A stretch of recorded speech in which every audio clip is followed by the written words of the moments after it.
कोशिश करेंगे कि यहाँ पर एक लीडरशिप बने, सही तरीके से एक इंडिपेंडेंट मुस्लिम अल्पसंख्यक समाज की एक पॉलिटिकल लीडरशिप बने, क्योंकि बरसों से यहाँ पर जो लोग जीत कर आ रहे हैं वो तो जीत तो जरूर रहे हैं, मगर डेवलपमेंट या फिर नाइंसाफी के खिलाफ जो आवाज उठाना, जो नाइंसाफी के खिलाफ लड़ना, वो नहीं कर पा रहे हैं। और तीसरी बात यह है कि यहाँ की जनता ने कांग्रेस को मौका दिया था पिछले विधानसभा के चुनाव में, और कांग्रेस की ये नाकामी है, उनकी ये इनकेपेबिलिटी है कि उनके 20 विधायक भाजपा में चले गए और सत्ता भाजपा के पास दोबारा आ गई। तो आज उत्तर मध्य प्रदेश में जनता में एक गुस्सा भी है और कांग्रेस के खिलाफ एक ये भी है कि कॉन्फिडेंस नहीं है। इससे हटकर दूसरी बात जो मैं आपके सामने रखना चाह रहा हूं है कि मोदी सरकार ने जो अग्निवीर की जो पॉलिसी का ऐलान किया, हमारी पार्टी ने उसकी मुखालिफत की और हम आज फिर से वही बात आपके सामने दोहरा रहे हैं कि ये देश के हित में नहीं है, मुल्क के मफाद में नहीं है। ये मुल्क की सिक्योरिटी के एंगल से देखा जाए तो बहुत नुकसानदेह साबित होगा, क्योंकि ये जो अग्निवीर की जो पॉलिसी है, जो 45,000 के करीब 4 साल की टूर ऑफ ड्यूटी के लिए जिन लोगों को लिया जाएगा, वो उस जो प्रोफेशन है आर्मी का, नेवी का, एयरफोर्स का, एक ऑनरेबल प्रोफेशन है। वो एक स्टेटस और एक सोसाइटी में एक पोजीशन दिलाता है लोगों को, मगर देश की भाजपा की सरकार, प्रधानमंत्री नरेंद्र मोदी ने उसका एक एम्प्लॉयमेंट जनरेशन स्कीम बना दिया। इसीलिए आज आप देख रहे हैं कि गवर्नमेंट ऑफ इंडिया की तरफ से आज एक प्रेस नोट आया कि करीब 1 करोड़ या 80 लाख के करीब या कुछ नंबर दिया गया है, अगर मैं गलत नहीं कह रहा हूं तो इतने लोगों ने अप्लाई किया है। सवाल यह है कि हमारे पास 1 लाख वैकेंसी है और उस 1 लाख वैकेंसी को ना तो हम पूर्ण कर रहे हैं, ना उसको उसमें फुलफिल कर रहे हैं। सिर्फ 44,000 या 45,000 करीब करेंगे और वो भी 4 साल के लिए। इस बात को समझने की जरूरत है कि ये एक ऑनरेबल प्रोफेशन है। दूसरा यह है कि आप ना उनको डीए देंगे, ना उनको आप दूसरे सिपाहियों की तरह साल में 2 महीने की छुट्टी उनको मिलेगी, ना उनको ग्रेजुएटी मिलेगी, ना उनको पेंशन मिलेगा, ना मेडिकल इंश्योरेंस मिलेगा, ना उनके बच्चों को शिक्षा की कोई सहूलत मिलेगी। और जबकि हमारी फौज करीब 6 बटालियन चीन के खिलाफ खड़ी हुई है, लद्दाख में, हॉट स्प्रिंग में, गलवान में, डेप्सांग में। यहां पर चीन भारत की 1000 स्क्वायर किलोमीटर पर कब्जा करके बैठा है और हमारे देश के प्रधानमंत्री चीन का नाम लेने से डरते हैं। और आज से 2 दिन पहले हिंदू अखबार में यह खबर छपी कि चीन जिस मुकामात पर कब्जा करके बैठा है या जहां उनका मुकाम है, वहां पर वो अपने एयर स्ट्रिप बना रहा है, वहां पर अपने आर्टिलरी को मजबूत कर रहा है। और बड़े अफसोस के साथ कहना पड़ता है कि देश के प्रधानमंत्री ब्रिक्स समिट में शिरकत करते हैं, वहां के चीन के शी जिनपिंग के साथ उसमें समिट में शिरकत करते हैं, और नतीजा ये निकलता है कि चीन ना तो हमको उन जमीन पर जहां पर हम पहले पेट्रोलिंग करते थे, ना पेट्रोलिंग करने की हमको इजाजत है। और बड़ी अफसोस की बात यह है कि पार्लियामेंट में भी मोदी सरकार इस पर डिबेट नहीं करना चाहती, जो 1000 स्क्वायर किलोमीटर पर चीन भारत की जमीन पर बैठा है। एक और इशू जो मैं आपके सामने रखना चाहूंगा वो है कि जो ऑल्ट न्यूज, जो फैक्ट चेकर के मोहम्मद जुबैर को जिस तरीके से दिल्ली पुलिस ने गिरफ्तार किया, वो सरासर गलत है। बल्कि मैं कहूंगा कि आपने धोखा देकर एक केस में जो ऑलरेडी पुलिस ने उनको नोटिस दी थी, उस केस में कोर्ट ने उनकी गिरफ्तारी पर स्टे दिया था, उनको आप दूसरे केस में अरेस्ट करते हैं, 41 सीआरपीसी की नोटिस भी नहीं देते। और हैरत अंगेज बात यह है कि जो केस में मोहम्मद जुबैर को अरेस्ट किया गया, वो उनका 2018 का ट्वीट था और 2021 में एक ट्विटर हैंडल क्रिएट होता है और वो कंप्लेन करते हैं। और फिर बाद में मालूम हुआ कि वो एक किसी हिंदी पिक्चर में वो पिक्चराइज किया गया था वो सीन। तो अब ये मुझे समझ में नहीं आ रहा कि दिल्ली पुलिस क्या उस पिक्चर को जो सेंट्रल बोर्ड सर्टिफिकेट ने सर्टिफिकेट दिया उनको भी अरेस्ट करेंगे क्या जो पिक्चर बनाने वाले जो आज भी लोग हैं उनको अरेस्ट करेंगे क्या? फारूक शेख तो जिंदा नहीं है और उसके प्रोड्यूसर ऋषिकेश मुखर्जी साहब भी जिंदा नहीं है, तो जो लोग जिंदा उनको भी अरेस्ट करेंगे क्या? तो ये हम मोहम्मद जुबैर का जो अरेस्ट हुआ वो गलत हुआ है। और अफसोस की बात यह है कि मैं आपको मेरी बात नहीं बल्कि इंडियन एक्सप्रेस अखबार का हवाला दे रहा हूं कि उन्होंने अपने फ्रंट पेज के ऊपर एक हेडलाइन डाली कि एक तरफ मोहम्मद जुबैर का अरेस्ट, दूसरी तरफ प्रधानमंत्री G7 में जाते हैं और इस बात का ये फैसला करते हैं कि फ्रीडम ऑफ एक्सप्रेशन होगा ऑनलाइन और ऑफलाइन, और यहां पर देश में मोहम्मद जुबैर को गिरफ्तार कर लिया जाता है। तो ये नहीं मालूम कि क्या दिल्ली की पुलिस प्रधानमंत्री के उस पॉलिसी को सबोटाज करना चाहती है या फिर यही सही पॉलिसी है देश के प्रधानमंत्री और उनकी सरकार की। और आखिरी बात जो कल उदयपुर में हुआ, मैंने उसका कंडेम किया है स्ट्रॉन्गेस्ट वर्ड में, और ये कत्ल है, ये जुल्म है, ये जुर्म है, और किसी को भी अख्तियार नहीं है कि वो अपने हाथ में कानून लेकर किसी का कत्ल करे। और हम उम्मीद करते हैं कि राजस्थान की सरकार उस पर सख्त एक्शन लेगी और CRPC और IPC के तहत जो कानून का प्रोविजन है उसको इस्तेमाल करके उनको सख्त से सख्त सजा दिलाएगी।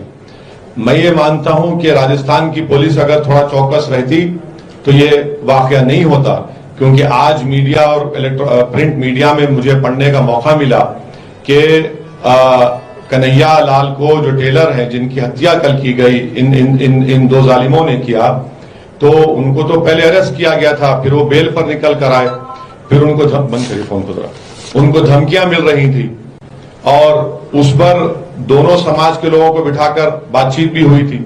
अगर राजस्थान की पुलिस हरकत करती तो जिस तरह हैदराबाद में भी नुपुर शर्मा के खिलाफ किसी ने इसी तरह एक बकवास की थी, तो वहां पर तेलंगाना की सरकार ने इमीडिएटली उस शख्स को गिरफ्तार किया और 307 और थ्रेटनिंग का जो IPC का सेक्शन लगाकर उसको जेल को भिजाया। तो अगर वो हरकत करते तो कल वो हरकत नहीं होती। बहरहाल वायलेंस की कोई जगह नहीं है। जिस तरह से वीडियोस बनाए गए थे पीलू खान के, रगबर के, और इसी राजस्थान में उदयपुर है शायद या वही जगह है, आपको याद होगा कि एक शख्स ने एक बंगाली लेबर को जो मुसलमान था उसका भी वीडियो बनाकर उसको इसी तरह हैक किया, फिर उसको जलाया। तो ये वाकयात इस बात को बताते हैं कि रेडिकलाइजेशन कैसा फैल रहा है इस देश में। तो इसलिए हम अपनी पार्टी की तरफ से कल के वाकये की सख्त से सख्त मजम्मत करते हैं, कंडेम करते हैं, और हम ये कहना चाहते हैं कि रूल ऑफ लॉ प्रिवेल होना चाहिए। किसी को भी अपने हाथ में कानून लेने का इख्तियार नहीं है। देश के संविधान के तहत प्रोटेस्ट होना चाहिए, पीसफुल प्रोटेस्ट होना चाहिए। यकीनन हमारा डिमांड यह है कि नुपुर शर्मा को भारत के कानून के तहत उसको गिरफ्तार करना चाहिए, और अगर कोर्ट उनको गिल्टी साबित करता है तो कोर्ट कानून के दायरे में रहकर कोर्ट कानून को सामने रखकर उनको सजा भी देगा। मगर नुपुर शर्मा को अरेस्ट करना जरूरी है, क्योंकि जब उनको सस्पेंड किया गया तो सस्पेंशन कोई पनिशमेंट नहीं है। असल कानून हरकत में आना चाहिए, और कानून जब हरकत में आ सकता है तो सरकार को उसको इजाजत देनी चाहिए, जो सरकार नहीं दे रही। तो ये 6 पॉइंट मुझे आपके सामने रखना था। आपका बेहद शुक्रिया।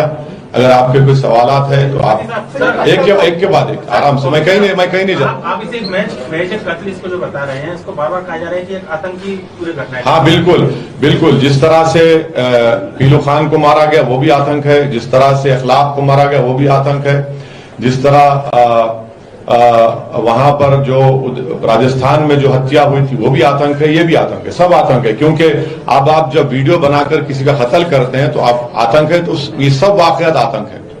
सर, ये जो कट्टरता बढ़ रही है, खासकर एक खास सवाल में आपके सवाल में, उसके पीछे किसको गुनहगार मानना है आप? फिर से बोलिए सर, क्या? सर, ये जो कट्टरता बढ़ रही है, आप कह रहे हैं कि कट्टरता, देखिए देश में कट्टरता सिर्फ एक समाज में नहीं है, सब समाज में बढ़ रही है, सब समाज में बढ़ रही है। तो भाई जो बढ़ा रहे हैं उनको पूछिए, हम तो ये कह रहे हैं कि भारत के संविधान में रहकर प्रोटेस्ट करिए, आपको प्रोटेस्ट करना आपका राइट है, मगर कानून को अपने हाथ में लेना और आप डिसाइड करेंगे, जज और जूरी बनेंगे, वो गलत है। आप नहीं कर सकते। आपने बोला जो बढ़ा रहे, कौन बढ़ा रहे? अरे सब बढ़ा रहे हैं, उसमें कौन नहीं बढ़ा रहा। अब हाँ अब आगे ना दिल की बात जुबान पे आई गई आपके। मैं इंतजार कर रहा था कि कब आप देखिए मैं इतनी देर से क्या कह रहा हूं। आप तो मेरे रिमार्क्स सुने हैं, कल हमारा भाषण भी सुने आप, हमारा मीडिया को बोले। हमारी लड़ाई भारत के संविधान के दायरे में रहकर लड़ना हमारा काम है, हम लड़ते रहेंगे। वायलेंस को हम कंडेम करते हैं और कंडेम करते रहेंगे। इस तरह से प्रधानमंत्री के लिए वीडियो ये मैंने उसको भी कंडेम किया है। आप देखिए हमारे नरेंद्र मोदी से जिंदगी भर इंशाअल्लाह ताला डिफरेंसेस रहेंगे आइडियोलॉजी की बुनियाद पर। दो समंदर के किनारे एक जगह जमा नहीं हो सकते, मगर इसका हरगिज मतलब ये नहीं है कि आप देश के प्रधानमंत्री को धमकी देंगे। हमारे पॉलिटिकल डिफरेंसेस है और रहेंगे, मगर आप धमकी देंगे देश के प्रधानमंत्री को? वो देश का प्रधानमंत्री है, कैसा धमकी देंगे आप? सर फ्लोर जैसा मोदी जी से नहीं, ऐसी दोस्ती नहीं है जो कांग्रेसियों में है। फ्लोर टेस्ट है, उसमें MIM महाराष्ट्र में कल हिस्सा लेगी। हाँ, उस बारे में हमारी पार्टी फैसला करेगी। अभी तो देखिए, अभी मीडिया से मालूम हुआ कि सेना वाले सुप्रीम कोर्ट गए हैं, तो देखते हैं अगर होगा तो हमको फैसला लेना है, लेकर बताएंगे। सर आप जहाँ भी जाते हैं, हाँ वहाँ कांग्रेस के वोट काटते हैं, सब बीजेपी का कहना है, वो उनका ये हाँ, इसीलिए नहीं ये देखिए ओवैसी साहब जहाँ भी जाते हैं भारतीय जनता पार्टी को फायदा होता है। बिल्कुल, इसीलिए साध्वी प्रज्ञा ठाकुर मेरी वजह से जीती। 20 विधायक भाग गए, सिंधिया साहब मोदी साहब के साथ बैठकर चाय पी रहे हैं, मेरी वजह से। हाँ, आपको मध्य प्रदेश में जनता सरकार देती है, आप शिवराज साहब को मुख्यमंत्री बना देते हैं, हमारी वजह से। ये जो साहब बोलते हैं ना, ये इनको दिमाग नहीं है। वो तेलंगाना में भी कांग्रेस के थे, कांग्रेस को दफना दिए। आंध्रा में इनकी वजह से TRS बनी, वो कभी बाद में बताएंगे आपको ऑफ द रिकॉर्ड क्यों बनी। आपका सवाल ये है कि सर आप अपनी दम पर कहीं भी सरकार बनाने की स्थिति में नहीं है। देखिए बिल्कुल सही, बिल्कुल सही है। हम सरकार नहीं बनाना चाहते, हम बल्कि मैं ऑन रिकॉर्ड ये कह रहा हूं कि हिंदी हार्टलैंड में जो मुसलमान हैं, हम उनसे अपील कर रहे हैं कि आप सरकारों को नहीं बदल सकते। आप अपने वोट से अपने नुमाइंदों को, दलित और आदिवासी समाज को लेकर आप अपने उम्मीदवारों को कामयाब करिए, ताकि विधानसभा हो या लोकल बॉडी हो, वहां पर आपका रिप्रेजेंटेशन हो। आप अपनी लीडरशिप को बनाइए। तो ये हमारी लड़ाई सत्ता में आने की नहीं है, हमारी लड़ाई हिस्सेदारी की लड़ाई है। अब ये जो सत्ता की बात करते हैं, जो 30-30 साल से यहां पर विधायक बने हैं, उनकी विधानसभा में जाकर देखिए, स्कूल तक नजर नहीं आता आपको। यहां पर जो लिटरेसी रेट मुसलमानों का है वो लोवेस्ट है, और गवर्नमेंट ऑफ इंडिया का डेटा है कि सिर्फ 24,000 या कितने हायर एजुकेशन मुसलमान पढ़ रहे हैं। 7% के करीब मुसलमानों का पॉपुलेशन है मध्य प्रदेश में, और क्लास 1 से क्लास 12 सिर्फ 4.67% प्रिसाइज कह रहा हूं बच्चे पढ़ते हैं। इसका जिम्मेदार मैं हूं, कौन जिम्मेदार है इसका? तो इसीलिए ये हम पर इल्जाम लगाने वाले अपने गिरेबान में झांक कर देखें कि आपकी कांग्रेस पार्टी कितना नीचे जा रही है। और हम तो उम्मीद करते हैं कि इंशाल्लाह जल्द से जल्द कांग्रेस पार्टी इस देश में कमजोर बल्कि खत्म हो जाए, तभी एक नई राजनीति होगी। कांग्रेस पार्टी की वजह से ही 2 मर्तबा नरेंद्र मोदी देश के प्रधानमंत्री बने हैं।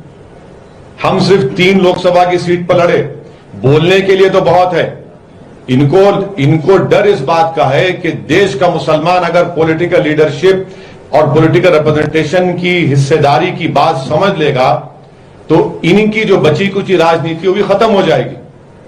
इसीलिए आज आप देखते हैं कि कांग्रेस पार्टी का इतना बुरा हाल है कि इनके बहुत बड़े नेता, जब दिल्ली में ईडी उनको बुलाती है तो 100 लोग को जमा नहीं कर पाते रोड पे। ये लोग 100 लोग को जमा नहीं कर पाते, ये इनका हाल है। मतलब आप जो है कांग्रेस की वोट काट रहे हैं? नहीं, हम अपना एक मुकाम पैदा करना चाह रहे हैं। लड़ाई अगर बीजेपी से हाँ, भाजपा से भी लड़ाई है, क्यों नहीं है? तो अपोजिशन को सपोर्ट कीजिए सर। क्यों? बीजेपी हाँ, से लड़ाई है। आप कांग्रेस के स्पोक्स पर्सन है तो बात करा दीजिए। मैं तो पत्रकार नहीं नहीं, आप ऐसा बात करें, कांग्रेस के स्पोक्स पर्सन है आप, इतनी आपको ना अरे आप ये सब बहुत आसान है आरोप लगाना। आरोप नहीं, हम दलील दे रहे हैं। जितनी बात यहाँ पर कह रहे हो सच्चाई है नहीं है, बताओ। 20 एक मिनट ठहरिए, मैं आ रहा हूं, मैं कहीं नहीं भाग रहा हूं, मेरे पास टाइम है। 20 विधायक भागे, आप जिम्मेदार हैं, मैं जिम्मेदार हूं। आपसे मुराद कांग्रेस, हाँ 22, सॉरी, सिंधिया साहब भाग गए, आप जिम्मेदार हैं, मैं जिम्मेदार हूं। सर लेकिन प्रैक्टिकली नहीं, प्रैक्टिकली नहीं, फैक्ट। ये माना जाता है कि जो बीजेपी सरकार है मध्य प्रदेश में, बीजेपी हाँ, तो इसका आपने वादा लिया था मुसलमानों से कि आप हमको वोट डालिए, हम मध्य प्रदेश में भाजपा को रोकेंगे। ना सिर्फ मुसलमान बल्कि दीगर समाज के लोगों ने भाजपा को रोकने के लिए वोट दिया ना, आप उनको ही धोखा दे दिए। कौन जिम्मेदार है? मैं जिम्मेदार हूं उसका। या लोग मेरे से मिलकर गुलाब जामुन मेरा खाकर भाजपा में गए? आप बताइए। आप में इनकेपेबिलिटी है, इनकेपेसिटी है। अगर आप सिंधिया साहब को राज्यसभा दे देते तो क्या नुकसान होता था आपका? मगर आप जाना चाहते थे। आज जो पूछ लिए मत। इसके लिए क्या वजह है, कौन जिम्मेदार है? अरे इसके लिए देखिए, आप पहले अपने घर को मजबूत करिए। आप अपने घर को मजबूत नहीं कर रहे।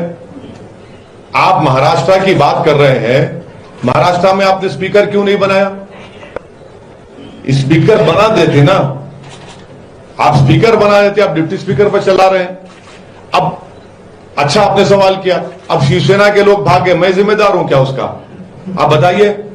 हर चीज का हमारे गले में डालते हैं। अब कल मुर्गी बांग नहीं देगी, कल भैंस दूध नहीं देंगी, वो इसी जिम्मेदार है।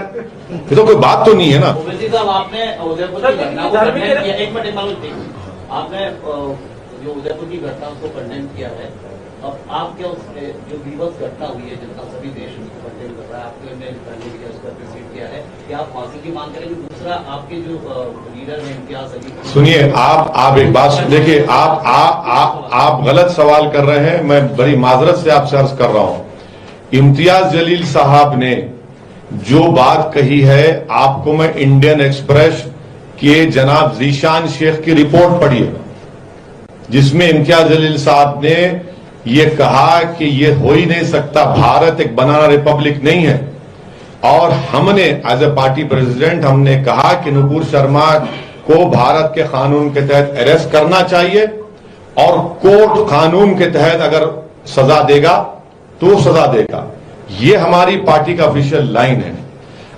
और एक बात याद रखिए, ये जो दो लड़कों ने जो घिनौनी हरकत की है, क्या इनकी ताईद में कोई जुलूस निकाला? क्या इनकी ताईद में कोई आ रहा है? कोई नहीं आ रहा है। जितने मुसलमानों के बड़े बड़े ऑर्गेनाइजेशंस हैं,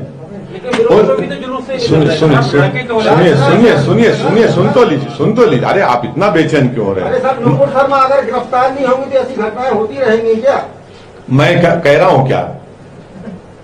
मैं कह रहा हूं क्या? बार नुपुर शर्मा नहीं लूंगा नाम, मैं क्यों ना लूं? कोई पाबंदी है क्या? सिटेशन लगा देंगे मुझ पर, है?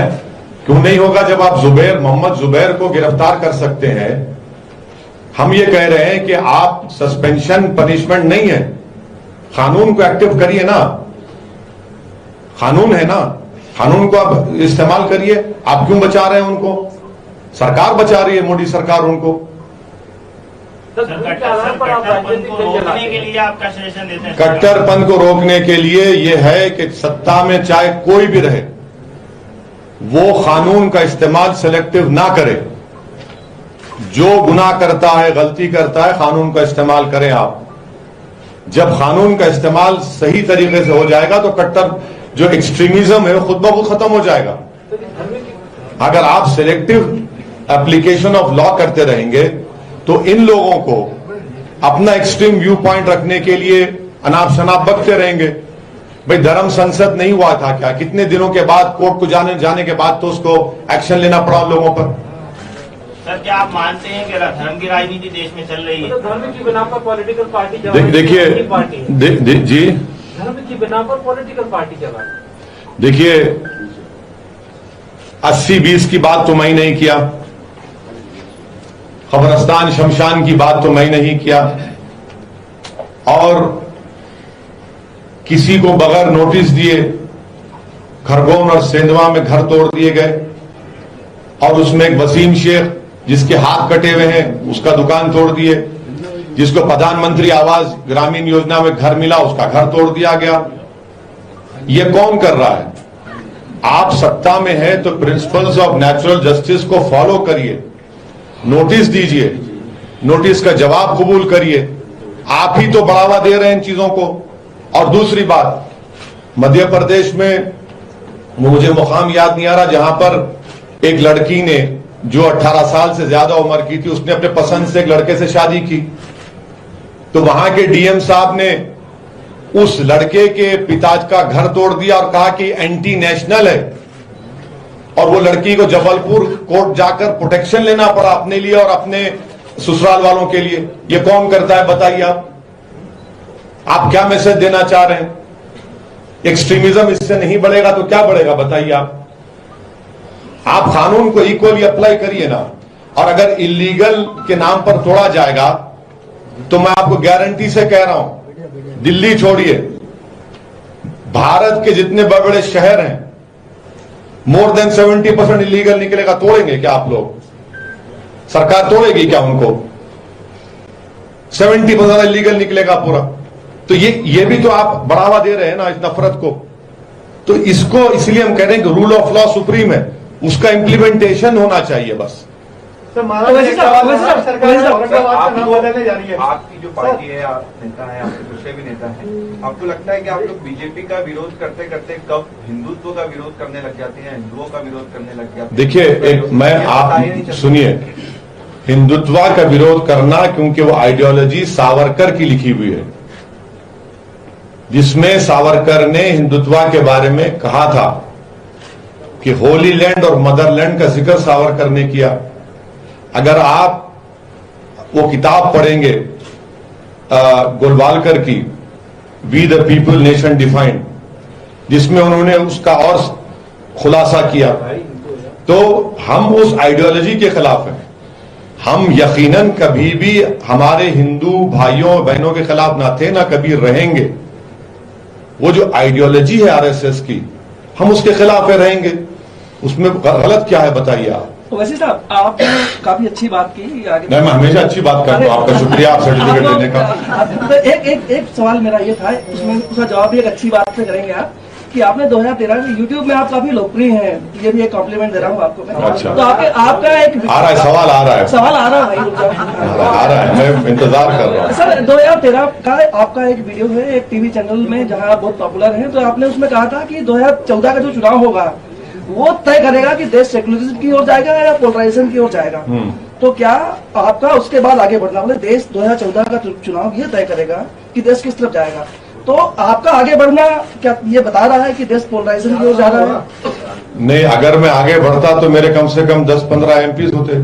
तो नहीं, मेरे अगर पोलराइजेशन किधर हो रहा है भाई? पोलराइजेशन इतना हो चुका है कि भारत की पार्लियामेंट में मुसलमान सिर्फ 4% उनका रिप्रेजेंटेशन है। अब इसका कौन जिम्मेदार है? और अगर आप देखेंगे तो हर समाज का जितना पॉपुलेशन है, मैं दलित और आदिवासी के रिजर्व सीट्स को छोड़कर कह रहा हूं, उन सब का रिप्रेजेंटेशन है, सबका रिप्रेजेंटेशन निकाल कर देख लीजिए आप। मगर अगर किसी का नहीं है तो मुसलमानों का नहीं है। अब इसका जिम्मेदार कौन है? मैं हूं। गवर्नमेंट का डेटा है कि इंटर डिपेंडेंट ऑपरेबिलिटी है, यानी अगर मेरे दादा अपनी कमाई 100 रुपये थी तो उनका पोतरा उससे बढ़कर कमाएगा। अगर कोई समाज इंटर डिपेंडेंट ऑपरेटिव पीछे हो गया, यानी अगर आज कोई मुसलमान कमा रहा है तो उनके जो दादा कमाते थे उससे कम कमा रहा है। ये डेटा है सरकार का, मेरा नहीं है। तो फिर आपके ऊपर ये बी टीम होने के आरोप क्यों लगते हैं? नहीं, हम लैला है ना। आपने अभी जो नहीं पूछे उनको पूछ लीजिए। मध्य प्रदेश में आप तीसरे अरे मैं बोलता एक जो नहीं पूछे। हाँ कश्मीर से 370 हटाने के बाद कॉमन सिविल कोड की बात कही जा रही है। आर्टिकल 29 और आर्टिकल 42 के पस मंजर में आप इसको किस तरीके से आर्टिकल 29 और आर्टिकल 42 नहीं, वो तो 370 मैंने पार्लियामेंट में स्पीच में कहा था कि वो एक कॉन्स्टिट्यूशनल ब्रीच है। सरकार ने अनकॉन्स्टिट्यूशनल काम किया है और सुप्रीम कोर्ट में चैलेंज हुआ है। रहा सवाल आर्टिकल 29 का, तो वो तो बेसिक स्ट्रक्चर का हिस्सा है संविधान का, आप उसके छेड़खानी नहीं कर सकते उससे। आप डायरेक्टिव प्रिंसिपल की बात कर रहे हैं, मैं फंडामेंटल राइट की बात कर रहा हूं आर्टिकल 29, और आर्टिकल 29 के तहत मुझे अपने कल्चर का प्रोटेक्शन का राइट हासिल है और उसी कल्चर के तहत मैं अपने कल्चर को लेकर आगे बढ़ सकता हूं। तो सबको, खासतौर से माइनॉरिटीज को, वो कल्चर का प्रोटेक्शन का राइट है। मध्य प्रदेश के अंदर 2 तरह की व्यवस्था है चुनाव की। अगर 2023 में आपके विधायक चुनकर आते हैं और सरकार में विरोध पड़े तो आप बीजेपी के खिलाफ जाएंगे या कांग्रेस के खिलाफ जाएंगे, किसके साथ जाएंगे? ऐसा है ना सर, जब शादी हो जाती है उसके बाद जब आप सोचते हैं कि अगर बेटा होगा तो नाम अब्दुल्ला रखूंगा, बेटी होगी तो नाम फातिमा रखूंगा, तो अभी तो इतना जल्दी, आप इतना जल्दी क्यों कर रहे हैं? ठहरिए, अभी तो 22 में है। अरे आप यकीनन आपको बोलेंगे इंशाल्लाह फिक्र। अरे हम देखिए, अरे ठहर जाइए ना, आपको बताएंगे, फिर आएंगे भोपाल को, आपसे मिल लेंगे, बता देंगे आपको। हाँ, कल से फोन लगा रहे हैं, मुलाकात होगी सर। आपसे मुलाकात तो हो गई ना? विधानसभा में तो उतारेंगे सर। हाँ बिल्कुल उतारे, क्यों नहीं उतारे? कितनी गाली दे रहे हैं। अरे औरंगाबाद का नाम संभाजी नगर रख रही है महाराष्ट्र। सुनिए, एक बात सुनिए, उनको फ्लोर टेस्ट करना है, अब वो तो नंबर लाओ, वही नंबर नहीं है तुम्हारे पास, तुम नाम बदलने जा रहे। अरे तुम्हारी पार्टी का, तुम्हारे घर का आदमी तुम्हारे खिलाफ खड़ा हो गया, उसकी फिक्र करो, पहले तुम सत्ता तो बचा लो अपनी। और औरंगाबाद में सबसे बड़ा मसला पीने का पानी है, डेवलपमेंट क्यों नहीं करते वहां पर आप? और ये चैलेंज है कांग्रेस का और राष्ट्रवादी का, क्या ये इसको सपोर्ट करेंगे वो लोग? इसीलिए शुरू दिन से मैं कह रहा हूं कि ये जो अलायंस हुआ है राष्ट्रवादी, कांग्रेस और शिवसेना का, ये कैसा बैठ गए भाई आप लोग आकर? 2019 के जो असेंबली इलेक्शन हुए थे विधानसभा के, राष्ट्रवादी और कांग्रेस पुकार कर कहे थे ओवैसी को वोट मत दो, सेना को, भाजपा को रोकना है। जब चुनाव हो गए तो आप तीनों मिलकर निकाह कर लिए। ये क्या बात है? तो यही तो इनकी हिपोक्रेसी है, यही तो इनका ड्यूअल बिहेवियर है, यही इनका कमिटमेंट नहीं है सेकुलरिज्म पर। ये पॉलिटिकल सेकुलरिज्म को मैं कभी नहीं मानता। हाँ, जो देश में सेकुलरिज्म, जो संविधान में सेकुलरिज्म लिखा गया, उसको मैं मानता हूं। इसी वजह से तो लोग तमाशा कर रहे हैं ना, आज तमाशा बन रहा है। पीने का पानी नहीं औरंगाबाद में, आज आप चल के मालूम कर लीजिए, आप कितना परेशान है लोग। मुख्यमंत्री वहां पर गए थे, भाषण भी दिए 10 दिन 12 दिन पहले, क्या कर रहे हैं उसके बारे में बात ही नहीं कर रहे आप। किसान परेशान है औरंगाबाद में, पूरे डिस्ट्रिक्ट में, उसके बात ही नहीं करते। अरे आज आपके पैरों के नीचे जमीन खिसक रही है, आप उसको तो संभाल लो प्यारे। ये माना जाए ये नहीं पूछेंगे, नहीं पूछो, पूछ लिए ना। सर, मध्य प्रदेश की जनता का भरोसा हासिल करने के लिए आपकी पार्टी क्या करेगी? देखिए, हम तो पूरी कोशिश कर रहे हैं उनका भरोसा हासिल करने के लिए। ये यकीनन बहुत हमको मेहनत करना है, मैं इस बात का इतराफ करता हूं। और अब यहां पर बैठकर बुलंदबांग दावे और वादे करना, तो वो तो हर आदमी, हर सियासतदान करता है, मगर हमको जब मौका मिलेगा इंशाअल्लाह ताला हम काम करके दिखाएंगे। लंबी सर मुकम्मल कर रहे हैं, मुकम्मल करने दीजिए ना, कहाँ जा रहे हैं? अरे ले लेंगे भाई, हम लेफ्ट की तरफ भी देख लें, राइट तो है ही। तो राइट की तरफ आप तो मिडिल में है, आप तो मिडिल में है, हम भी मिडिल में है। बोलिए, आप बोलिए। हाँ, हम मिडिल हैं, हम जो है गोल्डन मिडल पाथ फॉलो करते हैं। एक समय था एक सवाल अभी क्या मुकम्मल करने दे रहे ही नहीं आपकी बरादरी के लोग। आप रोकिए ना उनको, दिमाग में बात आ रही है वो खींच ले रहे हैं उसको। तो अब बोल दिए वो उसका खत्म। शिवराज जी का एक बार भी नाम नहीं लिया, कमलनाथ जी का 100 बार नाम लिया। हम मामा बोले ना, कल भाषण में बोले हम। देखिए नहीं देखिए, अरे भाई आप क्यों हमारे मुंह में अल्फाज डालते हैं? हमको इन सब को हमसे ज्यादा मोहब्बत है, हमसे ज्यादा इन सबको मोहब्बत है, चाहे कांग्रेस के नेता हो या भाजपा के हो, इन सबको हमसे मोहब्बत है। हमारा नाम ले लेकर डराते हैं हमारे हिंदू भाइयों को। सर आप यहाँ आए हैं तो मिलेंगे शिवराज सिंह सर जी मिलेंगे? हाँ, आप यहाँ पर आए हैं तो मिलेंगे? नहीं मिले। एक समय था जब कोई भी बीजेपी के नेता भी ये नहीं कहते थे कि आतंकवाद का कोई धर्म नहीं होता, इस तरह की बातें होती थी। मगर अब जेपी नड्डा जैसे राष्ट्रीय नेता या राष्ट्रीय अध्यक्ष भी कहते हैं कि इस्लामिक आतंकवाद बढ़ रहा है। महात्मा गांधी को मारने वाले का मजहब क्या था? क्या मजहब था महात्मा गांधी को मारने वाले गोडसे का? सुनिए हमारी बात, आप पूछ लें सवाल। राजीव गांधी को जिसने मारा उसका मजहब क्या था? सिखों को दिल्ली के रोडों पर उनका जेनोसाइड हुआ, मारने वालों का मजहब क्या था? गुजरात में 2002 का जो कांड हुआ, कौन जिम्मेदार है? दिल्ली का मैसेकर हुआ, कौन जिम्मेदार है? मुरादाबाद उत्तर प्रदेश में ईद उल फितर के दिन ईदगाह में 1980s की बात कर रहा हूं, 450 मुसलमानों को पुलिस ने फायरिंग करके हत्या कर दी। क्या रिलीजन था उनका?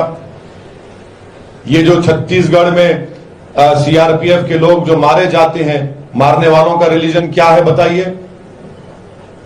इनको ये बात समझने की जरूरत है। जो अखलाक पीलू खान को जो मारा, रकबर को जो मारा और अफरोजुल को जो राजस्थान में मारा, उसका रिलीजन क्या था? ये कन्वीनियंस आप कर रहे हैं, ये गलत है। आप ऐसा मत करिए, हम भाजपा से कहना चाह रहे हैं, ये गलत है आपका तरीका। और फिर आप देश के विदेश में जाते हैं प्रधानमंत्री, तो एक बात, यहां पर उनका प्रेसिडेंट एक बात करता है। बताइए इन सब जिसका मैं नाम लिया, इनके मारने वालों का रिलीजन क्या था? फिर बोल दीजिए हमको। सर, आप निकाय चुनाव में प्रचार करने आए हैं, तो क्या ये माना जाए कि यदि निकाय चुनाव में आपकी पार्टी को सफलता मिलती है तब जाकर 2023 के विधानसभा चुनाव में आप? देखिए, हमारा काम कोशिश करना है। मेरी जिंदगी जो है ना अब तक की, वो मेरी नाकामियों पर खड़ी हुई है, तो मुझे इस बात की कोई तकलीफ नहीं होगी, क्योंकि मेरा काम जिद्दोजहद करना है, मेरा काम मेहनत करना है, और इसीलिए हम आगे बढ़ते जाएंगे। यकीनन हम विधानसभा के चुनाव लड़ेंगे, इसमें कोई दो राय नहीं है। आपने कहा था कि आपने पहले घोषणा की थी कि 7 नगर निगम में आप उतर रहे हैं। हाँ, फिर एकदम से आप माइनस में चले गए, केवल पार्षद पे आ गए। हाँ, मेयर नहीं लगा, भोपाल में मेयर नहीं लगा। ये क्यों किया गया? अरे अचानक फैसला। अभी ऐसे सवालों से बचने के लिए आपने मेयर नहीं उतारा भोपाल? नहीं ऐसा ना वो भाड़ में जाए ना पुकारने वाले। देखिए, जिंदगी में जो लोग फ्रस्ट्रेटेड रहते हैं, उनका फ्रस्ट्रेशन इस तरह निकालते हैं, इसी तरह की बातें करके। हम अपनी संगठन को देखकर, अपनी ताकत को देखकर, ये जो भी हमारी स्ट्रेंथ है, उसके लिहाज से हम आगे बढ़ेंगे। ठीक है सर? अच्छा, आप आखिरी सवाल, आपका आखिरी सवाल। मैंने बहुत सारे वीडियो देखे आपको, हमेशा जो बातें होती है धर्म के आधार पे और राजनीतिक लोगों का बात होती है। दूसरा, आप ये कहते हैं कि गरीबी, आदिवासी, अनुसूचित जाति, इनकी बातें होती है। इनके जो प्लेटफॉर्म है, जो चुने हुए प्रतिनिधि विधानसभा में बैठते हैं, विधान परिषद में बैठते हैं, लोकसभा में बैठते हैं, राज्यसभा में बैठते हैं, उनकी निश्चित जो सीमा होती है बैठक, वो भी बैठक नहीं हो पाती। चर्चा वहां होना चाहिए, इनके विकास की बात है, उसके बारे में आप कभी बात नहीं करते। किस सर थोड़ा और समझा कर बोलिए, आप बहुत डीप चले गए। थोड़ा मैं आपकी तरह काबिल नहीं हूँ। हमारे संवैधानिक व्यवस्थाएं, उन लोकसभा, राज्यसभा, हर क्षेत्र की विधानसभाएं, उन्होंने चुने हुए प्रतिनिधि जाते हैं। उनमें निश्चित है आपको बैठक करना है, सारी बातें वहां करना है। हाँ, विकास की बातें करना है, गरीबी कैसे हटाई जाएगी, जो परसेंटेज की बात बड़े सीएसी की थोड़ी बहुत सारी आती है, उन विषयों पर कभी आपने ये चर्चा नहीं की? आप विधानसभा एक मिनट, आपसे मैं गुजारिश करूंगा, मेरे पार्लियामेंट के जितने स्पीचेस हैं वो अवेलेबल हैं, आप कभी उस पर देख लीजिए। अगर आपको मैं झूठ बोल रहा हूं तो बुला लीजिए मुझे, आप मैं बैठ जाता हूं सामने आप। ऐसा नहीं है सर, यकीनन देश में 8% अनएम्प्लॉयमेंट हो चुका है, कभी नहीं हुआ था। पूरे विश्व में सबसे ज्यादा अगर युवा बेरोजगार है तो भारत में है। पेट्रोल और डीजल की कीमतें आसमानों को छू रही हैं, तो मोदी सरकार को उसकी फिक्र ही नहीं है, ये मुद्दों पर बात ही नहीं कर रहे। और डॉलर जो है 79 रुपीज हो चुका है।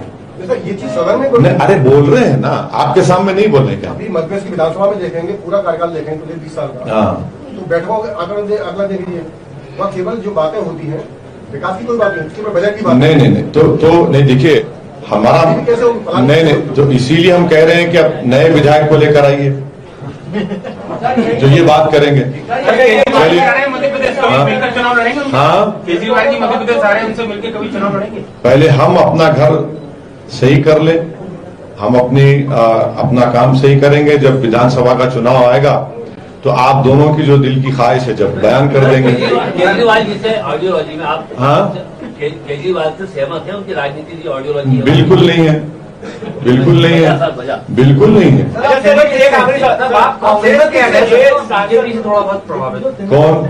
आप जैसे कांग्रेस की विचारधारा से तो बहुत। अब आप ब्लू शर्ट पहने तो बीएसपी के हैं क्या आप? आप क्या हाथी के हैं क्या? ये क्या बात हुई भाई? सर, आपकी विचारधारा किससे मिलती है, किस पार्टी से मिलती है? मेरी विचारधारा संविधान से मिलती है, पार्टियों से तो तमाशा कर रहे हैं। सर, अग्निवीर जब आया तो कई नेता, हाँ ये अच्छा सवाल है, जिन्होंने बोला कि सांसदों को भी अपनी पेंशन छोड़ देनी चाहिए। मैंने भाई भाजपा के ही एक एमपी श्री वरुण गांधी ने कहा, पहले देश के प्रधानमंत्री को कहना चाहिए और उनकी पूरी कैबिनेट को कहना चाहिए, उनके पूरे एमपीज को कहना चाहिए कि जब अग्निवीरों को पेंशन नहीं मिलेगा हम भी नहीं लेंगे। चलिए करिए, अगर एक दिन का कोई एमपी बनता है, पेंशन मिलेगा, ट्रेन में सहूलत मिलेगी, अस्पताल का बिल मिलेगा, और जो 4 साल आप कह रहे हैं भाई वो तो या मरेगा या दुश्मन को मारेगा, उसको आप पेंशन नहीं देंगे। और देखिए मेरी आप मीडिया से गुजारिश है, जो बच्चे 2019 में फॉर्म फिल करे, 2020 में एग्जाम लिखे, मेडिकल हो गया, पीएसएल की लिस्ट आ गई, ऑर्डर उनको मिलना था, आपने उनको उस महरूम कर दिया आपने। आप बताइए, जो गांव गांव से बच्चे मेहनत करते हैं, जो देश की सेवा करना चाहते हैं, उन पर क्या बीत रही होगी?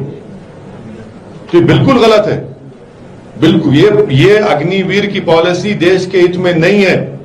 जब चीन सामने खड़ा हुआ है, पाकिस्तान से आतंकवादी आज भी आ रहे हैं, चाहे पंजाब में हो चाहे कश्मीर में हो।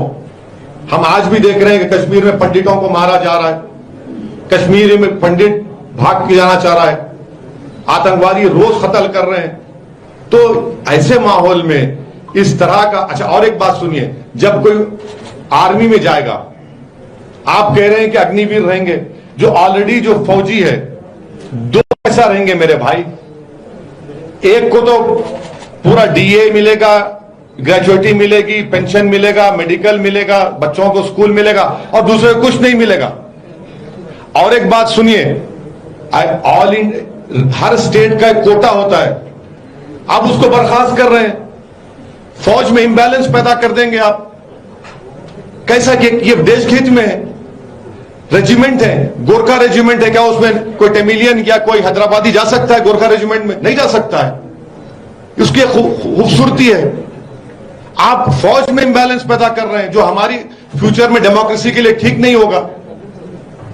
1 लाख वैकेंसी है भाई। देखिए, अग्निवीर इसलिए लेकर आए क्योंकि देश के प्रधानमंत्री ने भारत की इकोनॉमी को बर्बाद कर दिया, पैसा नहीं है, डिमोनेटाइजेशन किया।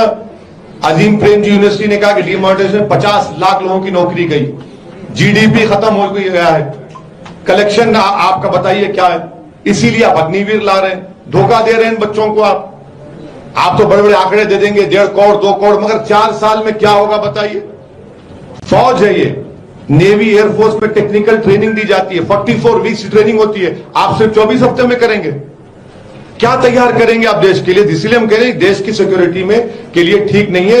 मोदी सरकार को ये पॉलिसी को वापस लेना चाहिए और लेना पड़ेगा। थैंक यू सर, बहुत शुक्रिया।